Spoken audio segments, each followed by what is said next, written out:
네, 팩트체크 코너로 이어가 보도록 하겠습니다. 오늘은 현대차증권의 노근창 센터장님 모시고 이야기 나눠볼 텐데 아마 많은 분들이 기다리셨을 것 같습니다. 현재 반도체에 대해서 많은 분들이 또 의심을 하기 시작을 했고 앞으로 AI 캐펙스에 대해서도 역시나 마찬가지로 좀 의심을 하기 시작을 했습니다. 오늘 현대차증권의 노근창 센터장님 모셔보고 이야기 나눠보도록 하겠습니다. 안녕하십니까? 네, 안녕하세요. 네.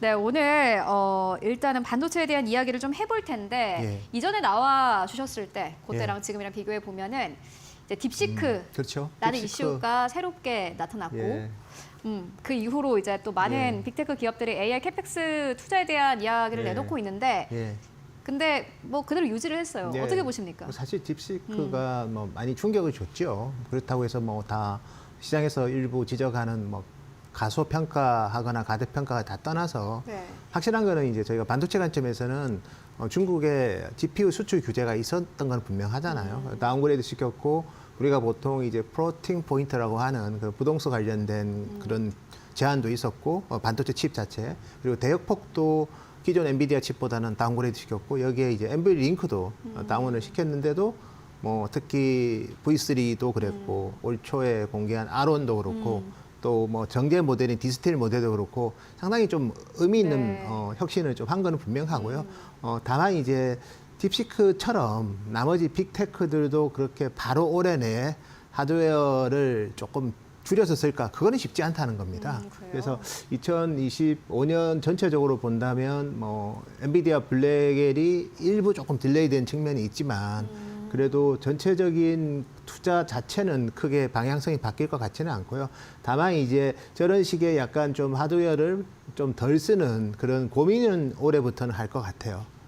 고민을 한다는 거는 이제 내년도에 이제 엔비디아가 또 새로운 누빈이라는 3나노 칩을 뭐 업그레이드 하려고 할 때 약간은 이제 특히 북미의 클라우드 사업자들은 좀 고민이 있을 것 같고요. 두 번째, 그럼에도 불구하고 우리가 또 긍정적인 측면도 분명히 있는 게 AI 뭐 이런 인프라 투자가 생각보다 버짓이 줄어든다면 특히 추론 쪽으로 아니면 엣지 인프라를 투자할 때 버짓이 줄어든다면 사실은 이제 많은 기업들이 좀 투자에 좀 뛰어들 가능성이 있습니다.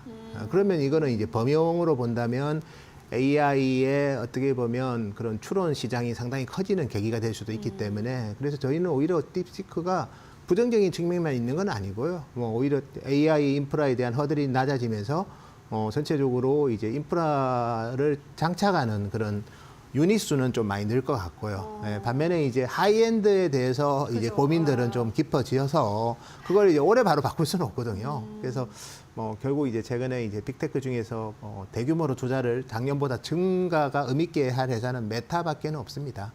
나머지 이제 뭐 우리 주요 북미의 클라우드 사업자들 같은 경우에는 작년보다는 증가할 건데 구체적으로 이제 좀 그런 시간은 둬야 될 것 같고 근데 폭발적으로 더 증가하는 거에 대한 고민은 할 것 같아요. 그리고 여기에 또 스타게이트 프로젝트가 있지 않습니까? 그래서 그 부분까지 올해 뭐 정말 시장에 예상한 대로 뭐 1,500억 불이 올해 투입되고 내년에 3년간 뭐 1,000억 불 하는지는 좀 봐야 되지만 그래서 지금은 뭐 실적 자체는 좋아요. 뭐 TSMC의 1월 실적도 좋고 1월 달은 사실 스마트폰 관련된 아이폰 어쨌든 바이오닉 칩 수요가 감소하는 시점인데도 불구하고 1월이 좋고 또 1분기 매출의 가이던스가 TSMC가 되게 좋습니다. 작년 4분기보다 5%밖에 감소 안 하는데 그때 아이폰 관련된 파운드리 수요가 많이 줄거든요.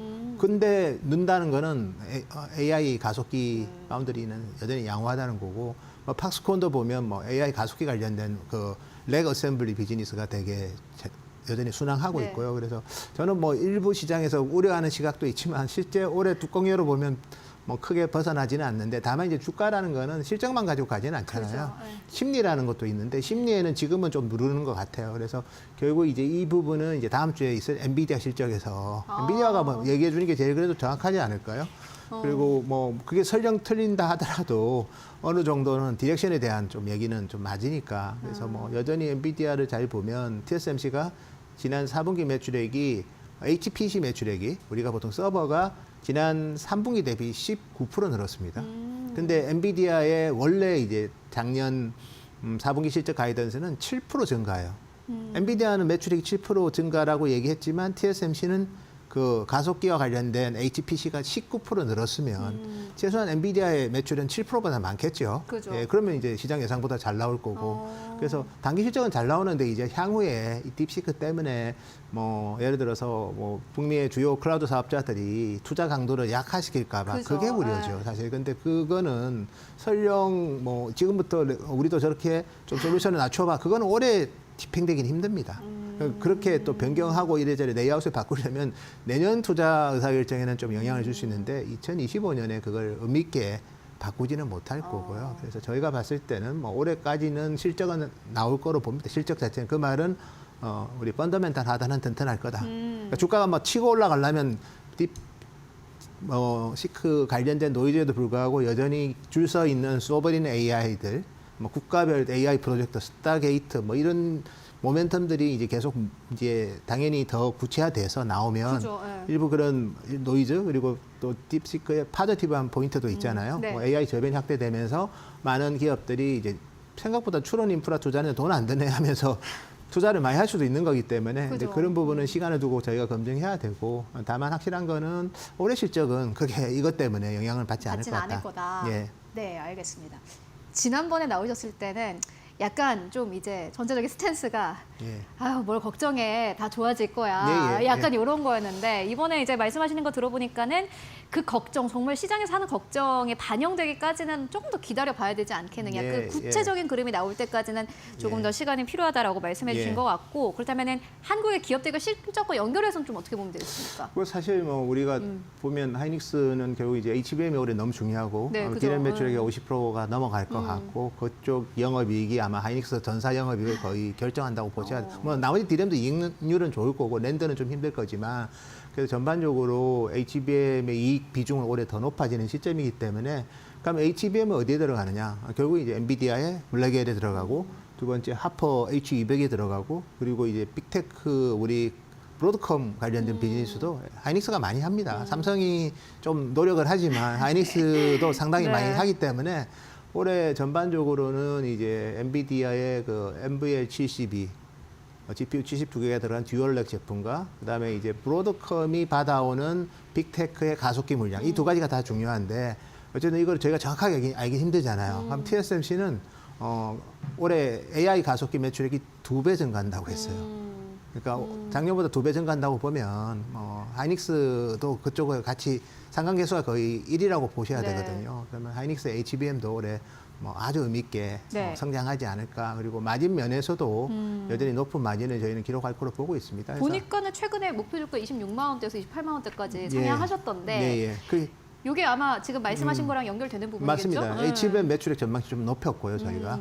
그리고 생각보다 하이닉스가 이제 브로드컴에서 점유율도 시장 예상보다 높은 것 같아요. 네. 당연히 뭐 엔비디아에서는 뭐 그죠. 압도적이지만 그래서 이런 부분들이 뭐 저희는 반영을 한 거고 다만 이제 펀더멘탈은 괜찮은데 이제 멀티플에 대한 고민을 지금 하는 거죠. 그죠.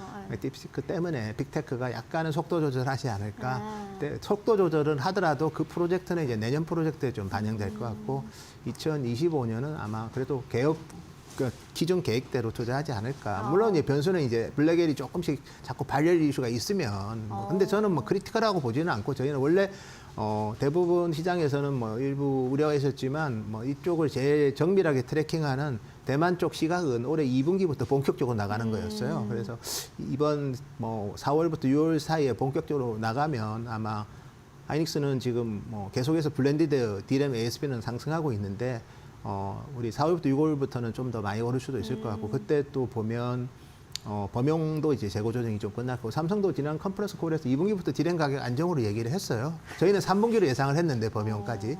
근데 뭐 어쨌든 그 2분기부터는 낙폭은 그리고 제가 재미있는 거는 우리가 LPDDR5 가격이 아직 CXMT가 만들지는 않지만 중국의 창신 메모리가 근데 LPDDR5 가격이 1분기에 별로 안 떨어졌어요. DDR4는 12% 떨어졌는데 DDR5는 3%밖에 안 떨어졌어요. 그러니까 지난 4분기에 11% 떨어졌거든요. 그러니까 디램 가격은 낙폭이 크게 줄어든다는 거는 생각보다 재고가 유통 쪽에 별로 없다는 겁니다. 괜찮다.